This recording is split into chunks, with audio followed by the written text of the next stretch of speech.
Let's see if I can make this work. I'm a bit busy today, but I really want to get this video going because I really have it over the weekend in my head and I want to play it out before it takes too long. So now I would like to discuss about the splitter damage done to the RX-7. Basically, during this video, I would like to showcase the difference that a potential damage to the front splitter could do, which basically means interrupting the downforce balance in a car. And yes, this is a DIY splitter on the car, so this doesn't have any proper CFD analysis, and we go by trial and error, and of course with what we know from past experience, and of course we are taking a little bit of information over the internet and from other people's doings.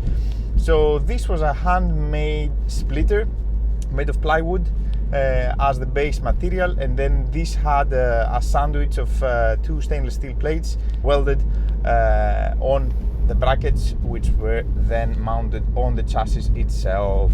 With that said, the front part also had a small dam-like line crossing all the way from one side of the car to the other side, so the length of the splitter, blocking any potential air going through there inside. And that said, when driving, and even I think from lap 1, I have to go through the videos again and see if my memory serves me well, but I could feel that arriving at very high speed segments, just like Zvedenkreuz, where you pretty much hit maximum speed just before the corner, or going down to Foxhole, there was some air coming through somewhere.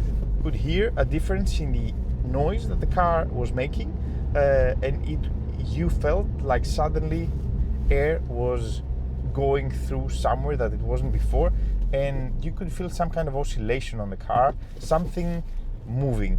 And logic helping a little bit, you could feel that this was coming from the front splitter, and that was when I was coming off the throttle a little bit. So like, you know, when you feel that you're poking to something and you feel pain, and that part doesn't like it, was exactly that feeling. So I was coming off the throttle, and that would help, like bringing the speed a little bit lower again would help with stopping the oscillation and bringing the car back to what it was before. So there you go. At some parts which you could go with more speed in, we had to lift a little bit because of this. Now in the last lap, at the passenger seat, there was Chris, the organizer from Circuit Days, who decided to join me for one lap. And at the front, person that we met at Spa is renting a 992.2 GT3. Very competent driver, hey bar, kudos. I saw him at Spa and I couldn't really match his speed or pace with the GT3. He was waiting for us to go out for the lap, and so we did together. So as I was behind him, I tried to catch up a little bit. So even when I felt the splitter giving me the sign, I kept my foot down, and that in the end made the welds between the brackets that were on the chassis and the sandwich plates on the actual splitter to break, and that brought the splitter down on the ground. And what you can listen to just before we turn into Arenberg is the actual splitter now touching the ground and, you know, hitting the tarmac and scratching all the way. So yes, the rest of the lap had to go, and the splitter had to endure this pain up until we exited, which of course then made the splitter look like it looked when we came out. Now, the real reason why you're here is, like I said, to see what it means to break the aerodynamic balance of the car. So that means changing how the car was before, when it had the front splitter and also it had the back big wing working together in balance. So on the left we have the lap from the 723, and on the right we have the last lap, which was the lap that the splitter broke on our approach down to Zvedenkreuz. And what you see here is pretty much the same steering wheel. Let's say it's almost the same steering wheel input, the same corner entry, everything the same. But as you can see on the left, the car with the same amount of, actually with less amount of steering wheel. You can see the yellow dot on the steering wheel, which is the center. So even if I don't have a steering wheel sensor to actually show you and overlay some data regarding that exact amount, you can pretty much use this yellow strip and to see how much steering wheel you have. So you can see that with less amount of steering, the car is able to stay close to the curb on the left on Zwedenkreuz.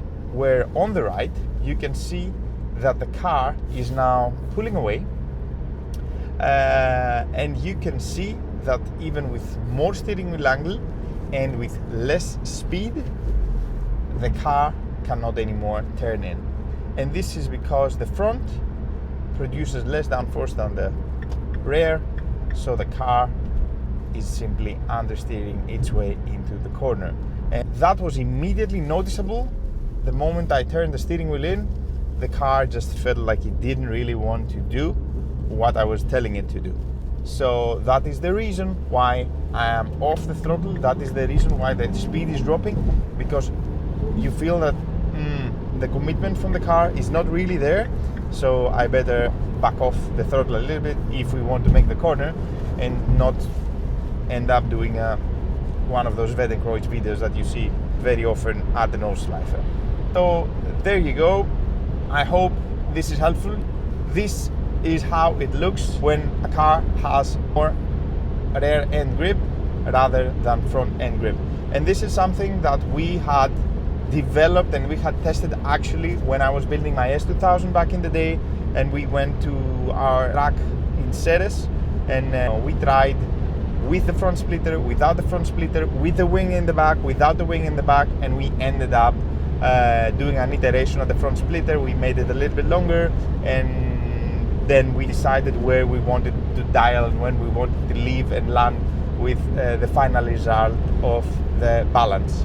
Now, having said that, and as this splitter is done now, we're still looking into possible solutions on what to do. I'm really liking the idea of extending the front splitter a little bit more to the front, playing with the idea of also adding a diffuser to the car and see if this helps us a little bit increase the downforce numbers. And that's pretty much the video. Thank you very much for watching. I hope you found it useful. And if you have a similar type of behavior from your car, maybe this video help you spot and identify where this could be coming from. So if, for example, you add a big wing in the back of your car, because this is easier nowadays, it's easy to find nice big wing, order it from a store in Japan or wherever you might order it from, and then add it on the car. If you find the car not willing, not wanting to go and turn in when you wanted to turn in, this could very well be from the fact that you have now more downforce in the back than what you have in the front. The balance of the car is off, and your next step to your problem solving now would be to add a little bit more downforce at the front. Thank you very much for watching. If you liked the video or if you found it useful, then it would be much appreciated if you could give a soft touch to that subscribe button and that like button, and also leave a comment if you would like to see any more of videos like this. Have a great one, and until next time, take care.